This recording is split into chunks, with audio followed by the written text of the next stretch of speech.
నమస్తే, welcome to Andhraprabha. నేను తేజస్వి.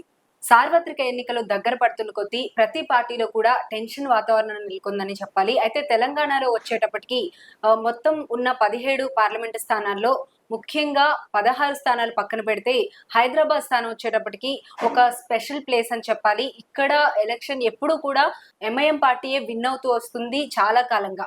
అయితే ప్రెసెంట్ వచ్చేటప్పటికి ఈసారి ఎలాగైనా టఫ్ ఫైట్ ఇవ్వాలి అని చెప్పి అందరూ కూడా చాలా సీరియస్ గా తీసుకున్నారు. అయితే ప్రస్తుతం నేను బీఆర్ఎస్ ఎంపీ క్యాండిడేట్ హైదరాబాద్ నుండి గడ్డం శ్రీనివాస్ యాదవ్ గారి దగ్గర ఉన్నాను. ఆయన అసలు ఏమనుకుంటున్నారు, ఈసారి విన్ అవుతాం అనుకుంటున్నారా ఏంటి అనేది ఆయన మాటలోనే తెలుసుకుందాం. నమస్తే శ్రీనివాస్ యాదవ్ గారు, ఎలా ఉన్నారండి? చాలా బాగున్నా. చాలా బిజీగా ఉన్నట్టున్నారు, చాలా హడావిడిగా ఉన్నారు. ఎలా జరుగుతుంది ప్రచారం? చాలా బాగా జరుగుతా ఉంది. అంటే రోజు పొద్దున పాదయాత్రలు పెట్టుకుంటున్నాము, సాయంత్రం బైక్ ర్యాలీ, మీటింగ్స్, ఇట్లా దినమంతా చాలా ఫుల్ టైట్ షెడ్యూల్ గా నడుస్తుంది. ఇంకా ఎన్నికల దగ్గరకు వచ్చేటప్పటికి ఇంకా కొంచెం తొందర, ఇంకా అదే ఇంకా 1 వీక్ కూడా ఎలక్షన్స్ లేవు. మంచి అసలు చాలా సీరియస్ గా ఉంది. అయితే ప్రెసెంట్ వచ్చేటప్పటికి లాస్ట్ టైం మొన్న జరిగిన ఎలక్షన్స్ లో బీఆర్ఎస్ పార్టీ రాకపోవడం వల్ల ఈసారి జరగబోతున్న ఎలక్షన్స్ లో సీట్స్ చాలా తక్కువ వస్తాయని చెప్పి వినిపిస్తుంది. ఎస్పెషల్లీ మీ కాన్స్టిట్యున్సీ వచ్చేటప్పటికి ఇక్కడ చాలా కష్టం రావడం అనేది అయితే ఎంఐఎం పార్టీ అనేది ఎప్పటి నుండో వస్తున్న విషయం మనకి తెలిసింది. ఏమనుకుంటున్నారు అసలు? ఇప్పుడు మీరు అంటే గత పరిస్థితి మీరు చెప్తున్నారు, ఇప్పుడు ఉన్న పరిస్థితిని ఒకసారి మనం గమనించుదాం. ఏంటి అని అంటే, గతం లోపల మేము 10 సంవత్సరాలు అధికారంలో ఉన్నాం. బీఆర్ఎస్ పార్టీ కేసీఆర్ గారి నాయకత్వంలో ఎన్నో సంక్షేమాలు ఈ పాత నగర ప్రజలకు అందినాయి.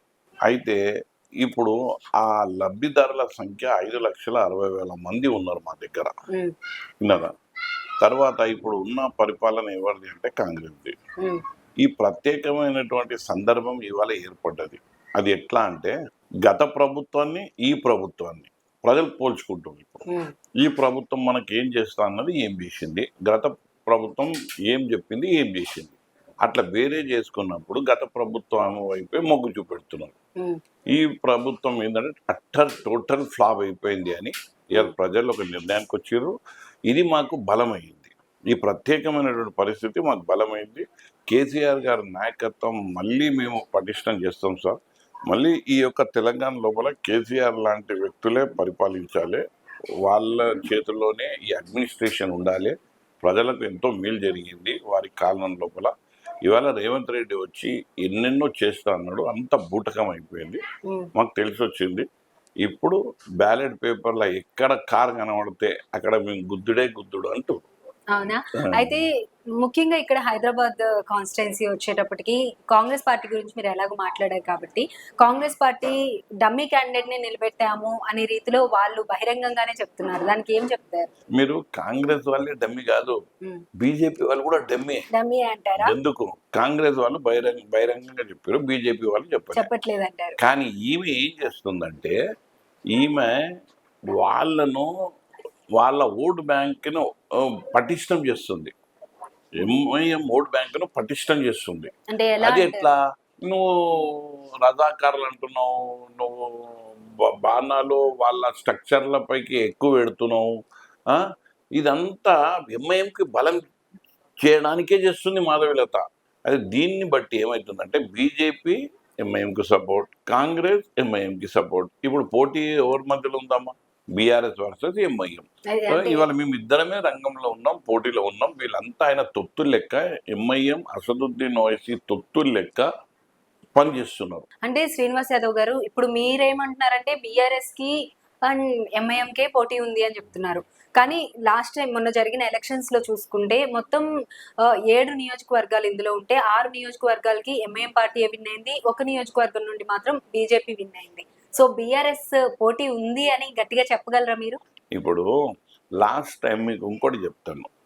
లాస్ట్ టైం మేము అసెంబ్లీ ఎలక్షన్ లో మేము వాళ్ళతోని ఫ్రెండ్లీగా ఉన్నాం, ఎంఐఎంతో ఫ్రెండ్లీగా ఉన్నాం. అంటే మేము అక్కడ పోటీ చేయలే, వాళ్ళకు మద్దతుగా నిలిచినాం. ఇప్పుడు ఏమైంది? మా సారు గతంలో ఒక నినాదం ఉండే, ఈ జనరల్ ఎలక్షన్ల పార్లమెంట్ జనరల్ ఎలక్షన్ల గతంలో జరిగినప్పుడు సారు సర్కారు 16, ఇవాళ అది లేదు. ఇవాళ 17 క్యాండిడేట్ కూడా బలమైన సామాజిక వర్గం నుంచి నిల్చోబెట్టిండ్రు, బలమైన వ్యక్తిని నిల్చోబెట్టిండ్రు, ఒక కార్యకర్తలాగా ఒక నాయకునిలాగా నిబద్ధత గల ఉన్నటువంటి వ్యక్తిని నిల్చోబెట్టిండ్రు. దీని అర్థం ఏంటి? ఎంఐఎంని ఢీ కొట్టాలి, ఎట్టి పరిస్థితుల్లో ఢీ కొట్టాలి. సరే, ఇది మీరు అన్నది మేము బలంగా ఉన్నాం. ఇప్పుడు మీరు అంటున్నారు మీ దగ్గర క్షేత్రస్థాయిలో 6 ఎమ్మెల్యేలు మీ వాళ్ళు కాదు, ఒక ఎమ్మెల్యే బీజేపీ ఉందని అంటున్నారు. నేనేమంటున్నా, అప్పుడు మేము వాళ్ళతో కలిసి ఉన్నాం కదా, వాళ్ళు 6 తయారైనరు. ఇప్పుడు పరిస్థితి ఏంది? మేము విడిపోయినాం కదా, ఇప్పుడు వాళ్ళతోనే మాకు పోటీ కదా. మరి మా పోటీలో మా బలం ఏంటి అని అంటే, కలిసి ఉన్నప్పుడు వీళ్ళ ద్వారా మేము ఎన్నో పథకాలు ఇచ్చినాం. ఇప్పుడు అది మాకు బలం అవుతుంది కదా. అది బలం అయ్యి మేము ఆ బలాన్ని తీసుకొని వాళ్ళతోనే ఫైట్ చేస్తాం మేము. ఇవాళ మీరు ఒక్కటి గమనించండి, ఇవాళ మేము తత్వాలతో మాట్లాడుతున్నాం. ఏది నోటికొస్తే ఏదో ఎగ్జాజరేట్ చేసి ఏదో గొప్పలు చెప్పుకోవడానికి చెప్తలేము, మేము తత్వాలు చెప్తున్నాం. మేము ఇప్పుడు 5,60,000 మంది లబ్ధిదారులు ఉన్నారు ఈ హైదరాబాద్ పార్లమెంట్ సెగ్మెంట్లో.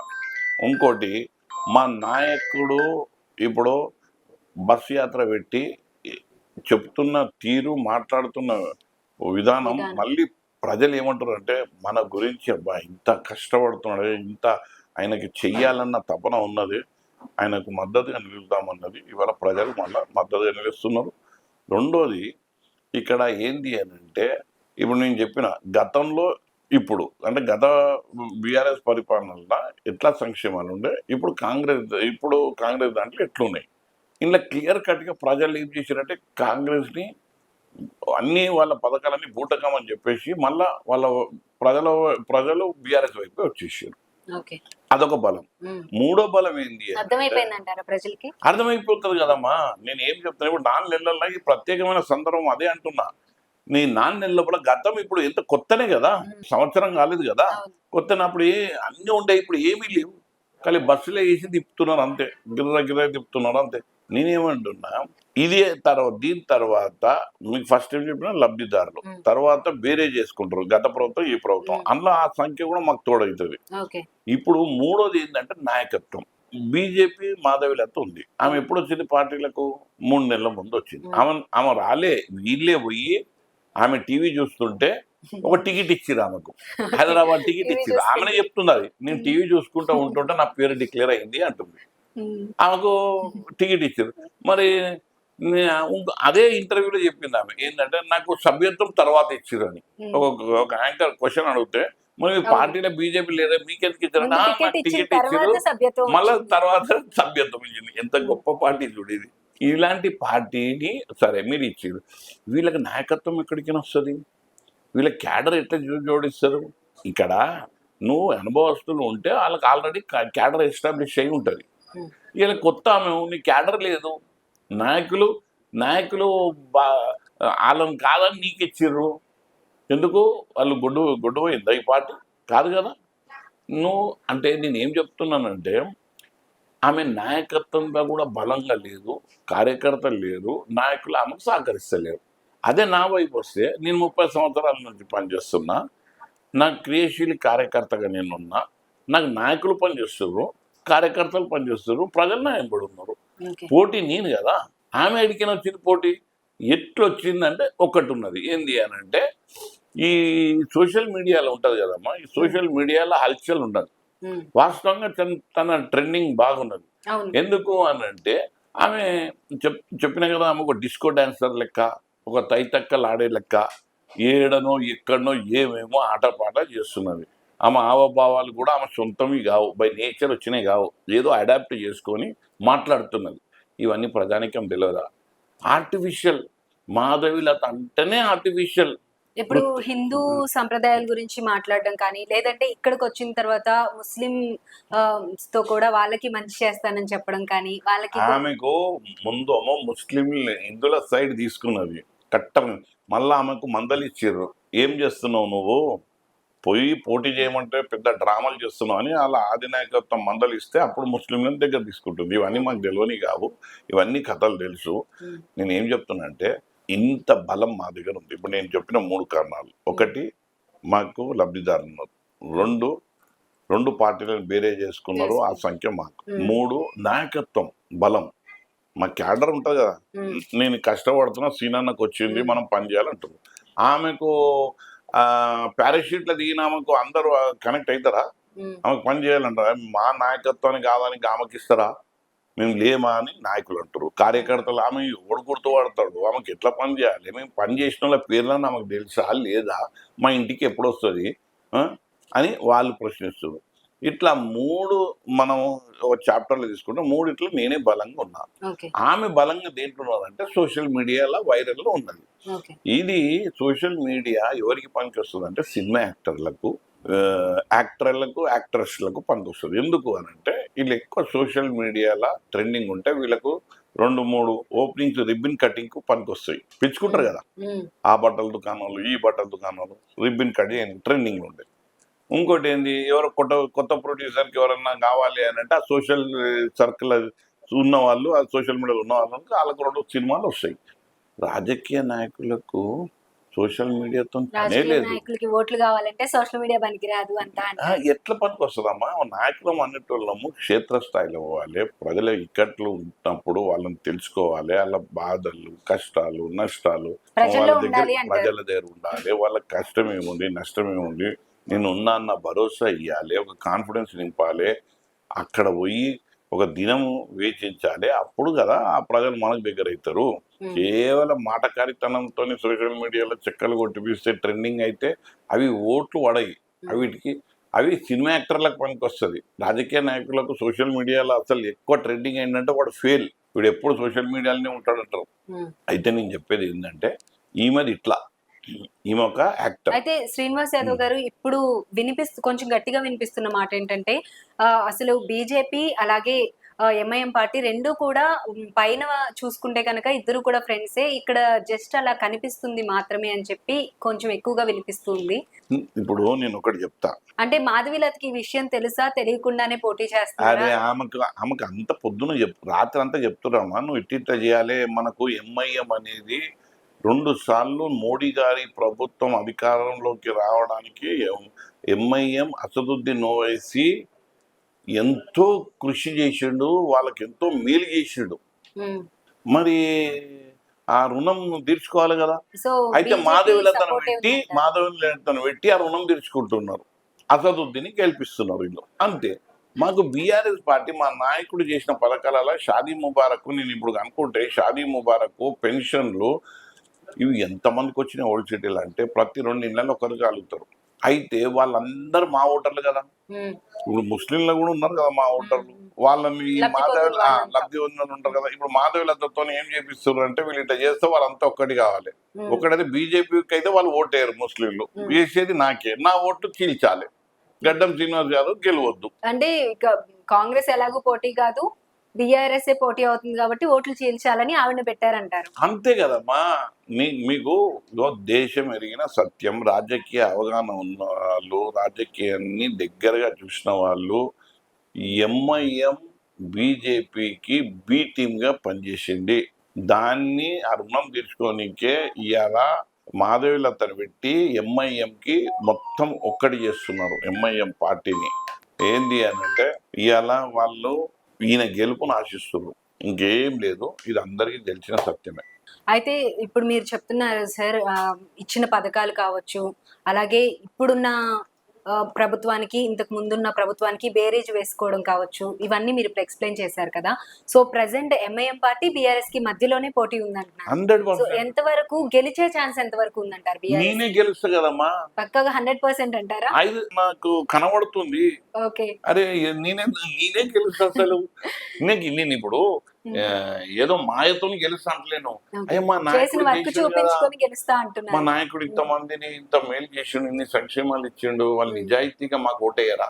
ఇవాళ హైదరాబాద్ ప్రజలు ఏంటి అనంటే ప్రేమకు ఏదైనా చేస్తారు. వాళ్ళకి ఏంటంటే ఒక ప్రేమగా పలకరిస్తే వాళ్ళ ఆస్తిని కూడా ఇస్తారు. అట్లా ఏంది అనంటే ఇవాళ కేసీఆర్ గారు ఈ పాత నగరంలో బలహీనులు, బడుగులు, మైనారిటీలు, అనగాన్న వర్గాలు ఉన్న ప్రాంతం ఇది. మరి ఆయన సంక్షేమాలన్నీ, సార్ చేసిన సంక్షేమాలన్నీ ఇక్కడనే ఉపయోగించుకున్నారు. మరి ఆ ప్రజలు మనకు విన్నట్టు ఉంటారు కదా. హైదరాబాద్లో అది ఉన్నది మాకు. సో మేము ఏం చెప్తున్నామంటే మాకు ఈ బలం ఇన్ని బలాలు ఉన్నప్పుడు నేను గెలవాలి కానీ వాళ్ళు బీజేపీ వాళ్ళిద్దరు బీజేపీ అసలుకు తొత్తుగా పనిచేస్తున్నది. అయితే మీరు అన్నట్లు పథకాలు ఇచ్చినట్లయితే పథకాలు అందరూ తీసుకున్నారు. ఓన్లీ హైదరాబాద్ ప్రజలే కాదు, తెలంగాణ ప్రజలందరికీ పథకాలు వచ్చినాయి. అసెంబ్లీ ఎలక్షన్స్ లో బీఆర్ఎస్ ఎందుకు ఓడిపోయిందంటారు? అమ్మా నీకు హైదరాబాద్లో ఇక్కడ ఓడిపోలేదమ్మా, మీకు ఇక్కడ సిటీలో స్వీప్ అయింది బీఆర్ఎస్. మీకు ఊర్లో కూడా ఎందుకు ఓడిపోయిందంటే ఊర్లో వాళ్ళు ఏమందంటే మాకు షాదీ ముబారక్ వస్తుంది, కళ్యాణ లక్ష్మి వస్తుంది, కళ్యాణ లక్ష్మి మీద తులం బంగారం పెట్టిస్తా అంటుండు, చెక్ ఇస్తా అంటే తులం బంగారం, అది బాగుంది. ఇంకోటి మా బిడ్డ ఉంటే స్కూటీ ఇప్పిస్తా అంటుంది, రోజు బస్సులో తిరుగుతుండే బస్సు ఫ్రీ అన్నారు, ఇప్పుడు స్కూటీ కూడా ఇప్పిస్తా అంటారు, మళ్ళీ యాక్టివా ఇప్పిస్తాము మళ్ళీ అంటారు. ఇంట్లో మహిళలు ఎంతమంది ఉంటే అలా 2500 ఇస్తా అంటారు. ఇవన్నీ మంచిగా ఉన్నాయని అక్కడ గుర్తిండ్రు, తెచ్చుకున్నారు. ఇప్పుడు తెచ్చుకొని చూసిర్రు, అమ్మ ఇది ఇంత మోసమా అని తెలుసుకున్నారు. అయితే ఇప్పుడు 17 పార్లమెంట్ స్థానాల్లో బీఆర్ఎస్ కి మీరు ఆల్రెడీ ప్రజలు చూశారు, అర్థం చేసుకున్నారు అంటున్నారు కదా, ఎన్ని సీట్లు వచ్చే ఛాన్స్ ఉందంటారు? మెజారిటీ వస్తాయి. ఎందుకంటే గ్రాఫ్ అనేది నిశ్శబ్ద విప్లవం. నేను ఏం ఆలోచిస్తున్నా నీకు తెలియదు, నువ్వు ఏం ఆలోచిస్తున్నావు నాకు తెలియదు. ఇది ఏంటంటే ఇవాళ బీఆర్ఎస్కు ఒక నిశ్శబ్ద విప్లవం పుట్టుకొస్తుంది మనుషులలో. అనే అమ్మ ఇప్పుడు కేసీఆర్ని తెచ్చుకోకపోతే మనకి ఇంకెంత ఇబ్బందులు అయితే భవిష్యత్తులో వాళ్ళకి కనబడుతున్నది. అట్లా అని వాళ్ళు ఏంటంటే జాగృత పడుతున్నారు. మీకు బీఆర్ఎస్కు మెజారిటీ స్థానాలు వస్తాయి. ఇప్పుడు హైదరాబాద్ లో కాన్స్టిట్యున్సీ గురించే మాట్లాడుకుందాము. తప్పకుండా నేనే గెలుస్తానని చెప్పి మీరు చాలా స్ట్రాంగ్ గా చెప్తున్నారు. గత కొన్ని దశాబ్దాలుగా ఎంఐఎం పార్టీ వస్తుంది, అంత కాన్ఫిడెన్స్ ఏంటి మీకు? అదేనమ్మా, నా పథకాలు తప్పకుండా నన్ను ఇక్కడ అది కాదు, ప్రజలు దేవుడు ఇద్దరు ఆశీర్వదిస్తే నా గెలుపు నల్లేరు మీద నడకైతుంది. ఓకే, ఎందుకు అని అంటే చేసిని అడుగుతున్నాం, మేము చేస్తామని అడుగుతలేము, చేసినాం అడుగుతున్నాం. పెన్షన్ ఇచ్చినాం, షాదీ ముబారక్ ఇచ్చినాం, కళ్యాణ లక్ష్మి ఇచ్చినాం, డబుల్ బెడ్రూమ్లు ఇచ్చినాం, రైతు బంధు ఇచ్చినాం, దళిత బంధు ఇచ్చినాం, ఆరోగ్యశ్రీ ఇచ్చినాం, ఫీజు రియంబర్స్మెంట్ ఇచ్చినాం, కేసీఆర్ కిట్ ఇచ్చినాం. ఇన్ని ఇచ్చి ఇన్ని మీకు ఇచ్చి ప్రజలకు ఇచ్చిన తర్వాత ప్రజలు ఒక్క ఓటేయారమ్మ మాకు కేసీఆర్ గురించి. 10 ఏళ్ళు పెన్షన్ అమ్మ, 2000గా ఒక్కరోజు కాదు 10 ఏళ్ళు. ఇప్పుడు మాకు ఓటేసి మళ్ళీ 4000 అవుతుండే.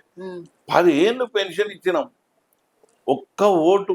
ఇవాళ నేను అనుకోను మా ప్రజలు అంత అందరూ కేసీఆర్ ఎప్పుడు నడుస్తారని అనుకుంటున్నా, వాళ్ళు ఎటువంటి తప్పు చేయరని అనుకుంటున్నా. ఆ రకంగా వాళ్ళు కరెక్ట్ చేస్తే మాత్రం, దేవుడు ఆశీర్వదిస్తే మాత్రం గడ్డం శ్రీనివాస్ యాదవ్ పార్లమెంట్లో అడుగు పెడుతున్నాడు. ఇది చారిత్రాత్మకం, నిజంగా కాన్ఫిడెన్స్. బీజేపీ అలాగే ఎంఐఎం పార్టీ కలిసే ఉన్నాయి అనేది జనాలు బయట మాట్లాడుకున్న టాక్. అయినా సరే ఈమె ఇప్పుడు మాధవీలత ఎవరైతే ఉన్నారో ఆవిడ ఇన్ని ఇంటర్వ్యూస్ ఇచ్చి ఇంతలా జనాల్లో తిరిగి ఇంటర్వ్యూ ఇచ్చి ఇంతలో ఇంటర్వ్యూస్ ఇచ్చింది ఓకే, కానీ జనాలు తిరిగింది కరెక్ట్ కాదు. ఎట్లా తిరగలుగుతుందమ్మా? మేము నీకు 3 నెలల ముందు ఇస్తే నీకు పరిచయం చేసుకుంటేనే అయిపోయా.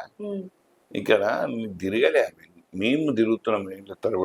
అయితే అట్లాంటి వాళ్ళ నాయకత్వము పిల్లలకు ఏదో అంటే అబ్బురపడుస్తారు. అది చూస్తుంటే ఈమె తైతక్కలు, ఈమె డిస్కో డాన్సింగ్, ఈమెది యొక్క ఏంది అని అంటే ఆమె ఎన్నెన్ని అసలు కథలుగా చెప్పుకుంటారు. నేను అనలే, నాతో షేర్ చేసుకుంటారు.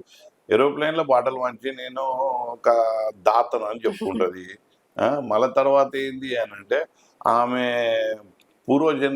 పూర్వజన్మల ఆమె ఏంది గొప్ప స్వతంత్ర పోరాట ప్రాణం అంటది. ఆ ఆత్మ అంట అట్లకైనా వచ్చి ఇప్పుడు మాధవీలత ఆత్మ శరీరంలో కూర్చుందంట. ఓయమ్మా, ఈమె ఏం చెప్పాలి, అది దేశానికి ప్రాణం ఇచ్చిన భగత్ సింగ్ ఆత్మని అంటుంది ఒక దగ్గర. ఈ కథలు ఆమె ఒక్కడే ఏంటంటే చెప్పు అమ్మ అంటే మదర్ తెరిసా నా తర్వాతనే అంటది. సేవాభావంలో పోరాటంలో మదర్ తెరిసా నా తర్వాతనే, అన్నా హజారే నా తర్వాతనే అంటే ఈమెనే ముందు అంత క్లెయిమ్ చేసుకుంటుంది ఆమె. ఆమెకి ఏం చెప్తాం మనం? మీ ఒపీనియన్ లో మాధవీలత గారిని ఎందుకు ఎంచుకున్నారంటారు? ఆవిడ ఒక హాస్పిటల్ కి చైర్మన్ గా ఉన్నారు, ఇప్పటి వరకు పార్టీలో లేరు. ఆవిడనే స్పెషల్ గా ఎందుకు ఎంచుకున్నారు? ఒక మహిళా క్యాండిడేట్ ని ఎందుకు ఎంచుకుంది బీజేపీ అంటారు? అది కాదమ్మా, ఆమెకి ఏం పెట్టుబడి పెట్టిందంటే కాషాయ ధర్మం. ఇంకోటి పోలరైజ్ చేయడానికి మాటకారితనం ఉండాలి. ఆమెకు మాటకారితనం ఉన్నది, నేను కాదంటలేను. ఆ మాటకారితనము ఎంఐఎంకి ఉపయోగపడుతుంది. ఓకే. ఆమె మాటకారి, పరోపకారి కాదు. ఆమె మతతత్వం, మాది మానవత్వం. విన్నావా? ఇవి ఆమెది బుక్ నాలెడ్జ్, మాది ప్రాక్టికల్ నాలెడ్జ్. విన్నారా? ఆమెది ఒక ఆర్టిఫిషియల్ ప్రేమ, మాది న్యాచురల్ ప్రేమ. ఇవి మీరు చూపెట్టండి ప్రజలకు. ఓకే. విన్నారా? ఇది వాస్తవం. 3 నెలల్లో వచ్చి ప్రజలంటే ఉద్దారకం. ఆమె నేను చెప్తున్నా కదా, ఒక యాక్టర్, ఒక క్యారెక్టర్ పోషిస్తుంది. 13వ తారీఖు ఎన్నికలు అయితే 14వ తారీఖు ప్యాకప్. ఇది అయిపోయిందా యాక్టర్ది? మాస్టర్ది చూడు. మాస్టర్ ఎవరు? అసదుద్దీన్ ఓవైసీ. ఈయన జబర్దస్త్ మాస్టర్. ఈయన సచిన్ టెండూల్కర్ను కూడా మరిపిస్తాడు. ఈయన దగ్గర ఎంత చాకచక్యం ఉందంటే ఏ ప్రభుత్వం వచ్చినా వాళ్ళని తిప్పుకుంటాడు. ఎవరైనా ఈయన చుట్టే తిరగాలి. అసదుద్దీన్ లేనిది దేశ రాజకీయ చరిత్ర, రాజకీయాలు ఉండయి. అసదుద్దీన్ లేనిది దేశంలో రాజకీయాలు జరిగాయి. మోడీ 10 సంవత్సరాలు వాడుకున్నాడు. బీజేపీ అసదుద్దీన్ ఓవైసీ ఎంఐఎంని 10 సంవత్సరాలు వాడుకొని ఇవాళ మాధవి రూపంలో ఒక రుణం తీర్చుకుంటుంది. ఎందుకు? ఆమె అయితేనే గట్టిగా పోలరైజ్ చేస్తుంది. ఎంఐఎం ఓట్ బ్యాంక్ అంతా ఒక్కటి చేస్తుంది. అందులో బీఆర్ఎస్ ఓట్ బ్యాంకులు కూడా వాళ్ళకే ఖాతాలనే పోతాయి అన్నట్టు ఈమె చేస్తున్న నాటకంతో అలా అవుతుంది. ఇవన్నీ తెలియనిగా ప్రజలకు అందరికీ తెలుసు. రేపు 13వ తారీఖు మీకే రిజల్ట్ వస్తుంది, మీకు అర్థమవుతుంది. 13వ తారీఖు ఎలక్షన్ అది అంతా చూస్తేనే అర్థమైపోతుంది, మీకు అర్థమవుతుంది. అప్పుడు ట్రెండ్ వస్తుంది కదమ్మా. సరే, నెల రోజుల తర్వాత రిజల్ట్ వస్తుంది అనుకో, కానీ అప్పుడు ట్రెండింగ్ కనబడుతుంది. సో ఇదంతా ఏంది అని అంటే రాజకీయాలను భ్రష్టు పట్టిస్తుంది, రాజకీయాల్లో విలువ లేకుండా చేస్తుంది, రాజకీయాలను ఈమె ఒక జోకర్, ఒక కార్టూన్ లెక్క ప్లే చేస్తుంది, అంతే. అయితే మీరు ఇప్పుడు బీఆర్ఎస్ వచ్చిన తర్వాత మొట్టమొదటిసారి హైదరాబాద్ టికెట్ ని గిఫ్ట్ గా ఇవ్వబోతున్నారా కేసీఆర్ గారికి? 100%. నిజంగా అదే. నిజంగా దేవుడు తలిస్తే ఏది కాదు, అన్నీ అవుతాయి. నేను ఒక్కటి చెప్తున్నా, ఇక్కడ 40 సంవత్సరాలు ఎంఐఎం ఉంది, దానికి నాయకత్వం వహిస్తున్న అసదుద్దీన్ ఓవైసీ ఉన్నాడు. నేను ఒక్కటే అడుగుతున్నా, అసదుద్దీన్ ఓవైసీ, నీకు నిజాయితీ నువ్వు చేసినా అంటే నాకు ఒక్కటి నేను రిక్వెస్ట్ చేస్తున్నా, నువ్వు ఒక వీడియో విడుదల చేయి. హైదరాబాద్ అప్పుడు ఇట్లుండే, నేను 40 సంవత్సరాల హైదరాబాద్ని ఇట్లా చేసిన, అర్థమైందా? అప్పుడు ఏమీ లేకుండా ఉండే, ఇప్పుడు అన్నీ చేసిన. ఇది చూడండి, దీన్ని చూసి నాకు ఓటు వేయండి అని అసదుద్దీన్ అడుగుమాను. నేను కూడా ఓటేస్తా అది చూపెడితే. అసలు ఏముంది? ఎక్కడ వేసిన గొంగడికి అక్కడనే ఉంది. హైదరాబాద్లో ఏం అభివృద్ధి అయింది? ఏం కాలే. అన్నీ ఎట్లున్నాయో అట్లనే ఉన్నాయి. ఇలా మౌలిక సదుపాయాలు అయితే అసలు చండాలం. 40 సంవత్సరాలు ఉన్న బీఆర్ఎస్ పార్టీ మరి ఏం చేసిందండి? మౌలిక సదుపాయాలు అనేది క్షేత్రస్థాయి నాయకత్వం మీద ఆధారపడి ఉంటుంది. నేను ఏమంటున్నా, గా రోడ్లు, గా ట్యూబ్ లైట్లు, గా బోరింగ్లు, గా నల్లలు కేసీఆర్ వచ్చి పని చేయాల్సిన అవసరం లేదు. లోకల్లో ఉన్న లీడర్స్ చూడాలి. కేసీఆర్ అంటే 200 లీటర్లు ఫ్రీగా ఇస్తాడు, కానీ నీకు ఈ నల్ల పెట్టించే పని కార్పొరేటర్ది. నువ్వు ఎమ్మెల్యే, ఎంపీ, నీళ్ళు ఏమైనా నీ వాళ్ళే కదా కార్పొరేటర్ మెజార్టీ. ఒక రోడ్డు చక్కగా ఉండదు, ఒక ఫుట్పాత్ చక్కగా ఉండదు, ఒక ఫ్లైఓవర్ బ్రిడ్జ్ ఉండదు, ఒక ఫుట్ ఓవర్ బ్రిడ్జ్ ఉండదు. మౌలిక సదుపాయాల విషయానికి వస్తే అదైతే నీ చేతుంటే అది కూడా లేదు. ఏదన్నా మంచి డెవలప్మెంట్ కావాలంటే కేసీఆర్ ఎంబడి పడి నువ్వు తెచ్చుకోవాలి.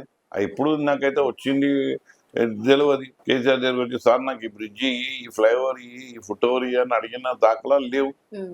మరి ఎట్లా? ఎక్కడున్న గొంగళ అక్కడనే ఉన్నది. అందుగురించి సూటిగా చెప్తున్నా, అసదుద్దీన్ ఓవైసీ, నువ్వు నిజంగా ఏమన్నా ఈ పాత నగరానికి మెయిల్ చేసినావంటే ప్రజల ముంగడ పెట్టు, ఓ శ్వేతపత్రాన్ని పెట్టు, నీకే ఓట్లేయమని చెప్తాం, మేము చెప్తాం, ఎవరో వద్దు. నేను ఎందుకంటున్నా అంటే, ఇవాళ మీరు అర్థం చేసుకోండి, ఇది కదా మాధవిలత అడగాలి, ఇట్లా కదా రాజకీయాల లోపల నువ్వు ఓటు అడుగునే పందా. అది కాకుండా ఇవేంది కుట్రలు, కుతంత్రాలు, రజాకారులు, రాళ్ళు వాళ్ళ చీల్చి చెండాల్తా, నేను బాణం ఎక్కువ పెడతా, నేను ఇది చేస్తా. ఎందుకు? దేనికి? ఏం డెవలప్మెంట్ చేసినా అసదుద్దీన్ అని అడుగు రాదమ్మా.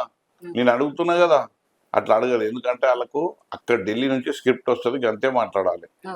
వాళ్ళకి ఆడవరకే ఏడ పులి స్టాప్ పెడితే గాడినే ఆగాలి, అంతే. ఏడ పులి స్టాప్ పెడితే గాడినే ఆగాలి.